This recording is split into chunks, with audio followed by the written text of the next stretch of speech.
Wabarakatuh.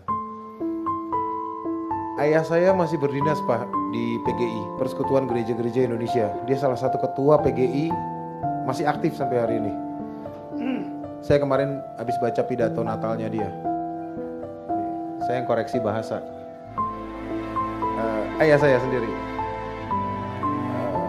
Ini informasi langsung dari beliau ya. Jadi saya nggak katanya siapa, katanya nggak tahu siapa. Ini katanya ayah saya sendiri. Kenapa dia?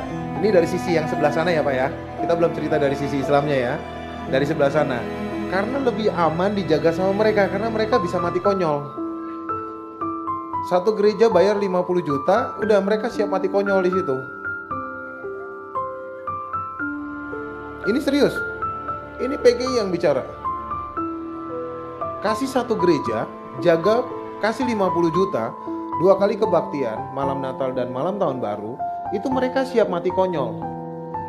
Siap mati konyol. Orang gereja nggak mau Pak, karena misalnya dia pakai security dia yang orang Flores, security dia yang orang Ambon, security dia yang orang Manado. Itu security agamanya Nasara semua Pak, mereka mau kebaktian di dalam. Nggak mau mereka jaga di luar gereja, mereka menjaga keimanan mereka. Daripada nggak ada yang jaga, terus nanti ada yang iseng lempar molotov, nah bayarlah itu orang-orang itu yang pakai peci yang mau dibayar. Kasihlah duit 50 juta, selesai. Ya kan? Saya tahu angkanya Pak, berapa miliar yang diturunkan tahun ini. Saya tahu angkanya berapa miliar yang diturunkan tahun ini. Kita tadi bahas di mobil soalnya.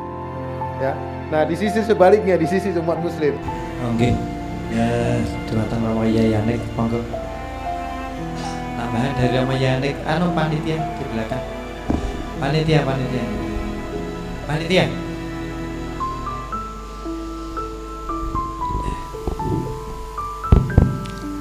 Assalamualaikum warahmatullahi wabarakatuh. Saya ingin sedikit menambahkan. Jadi saya setuju dengan apa yang disampaikan oleh Kiai Sadi, bahwa sebetulnya kita orang NU khususnya itu sudah cukup toleransi. Cuma di luar itu dikesankan bahwa kita ini tidak kurang toleransi, sehingga muncul fikih peradaban yang diangkat itu bagaimana kaum minoritas di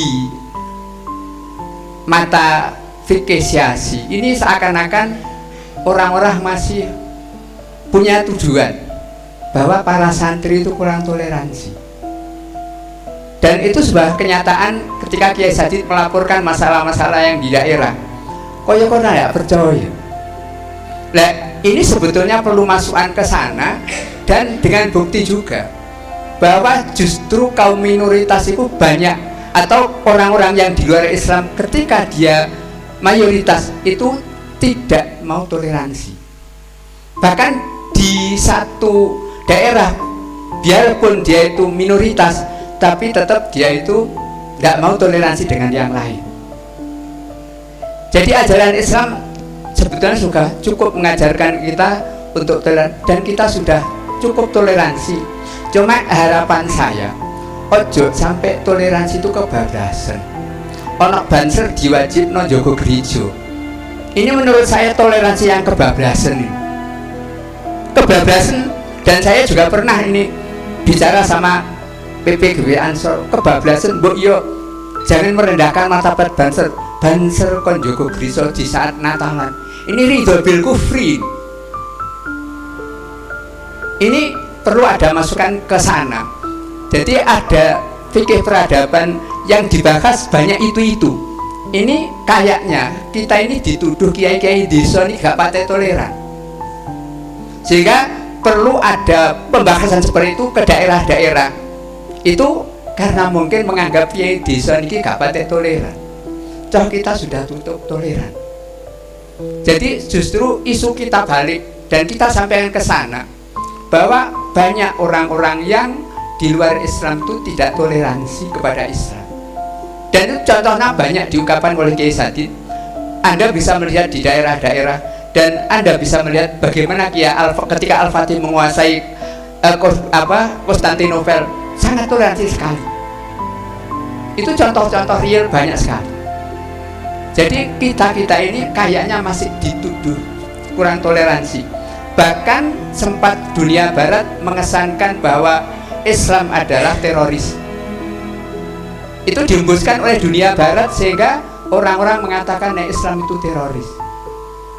Ini sebetulnya kita harus mampu untuk mengimbangi isu yang menghilangkan isu-isu seperti itu, sehingga kita tidak selamanya dituduh teroris. Kita selamanya dituduh tidak toleransi. Kita sudah cukup toleransi. Nah, kalau misalnya di daerah Jawa ono pendirian gereja ditinggal karena tidak ada 60 kakak, di luar Jawa banyak sekali. Islam akan mendirikan masjid, ditinggalkan toh sudah ada 60 kakak, bupatinya tidak mau tanda tangan. Baru-baru ini di Cilegon itu dipermasalahkan karena di Cilegon itu tidak ada gereja. Ketika ada pendirian gereja dihalang-halangi, tapi dia tidak melihat bagaimana di luar Jawa, bagaimana di Bali. Ini harus menjadi sebuah imbangan. Jangan sampai kita ini terus dituduh tidak toleransi dan sebagainya. Ini mohon ini dari Pak Mahbub, ini orang PB yang mungkin sering di kantor, itu bisa menyampaikan isu ini. Jangan sampai kita ini dituduh tidak toleransi sampai fikih ke bawah. Ini salah satu tujuannya ben kiai-kiai dengar toleransi. Cukup toleransi, insya Allah. Saya tidak pernah mengajak santri saya untuk demo di gereja, itu tidak pernah. Tapi pernah di sini itu bukan saya sendiri tanda tangan. Ada rumah orang Kristen mau dibuat gereja. Saya lapor ke desa, ke kecamatan. Tahu-tahu ada plan gereja Bitani.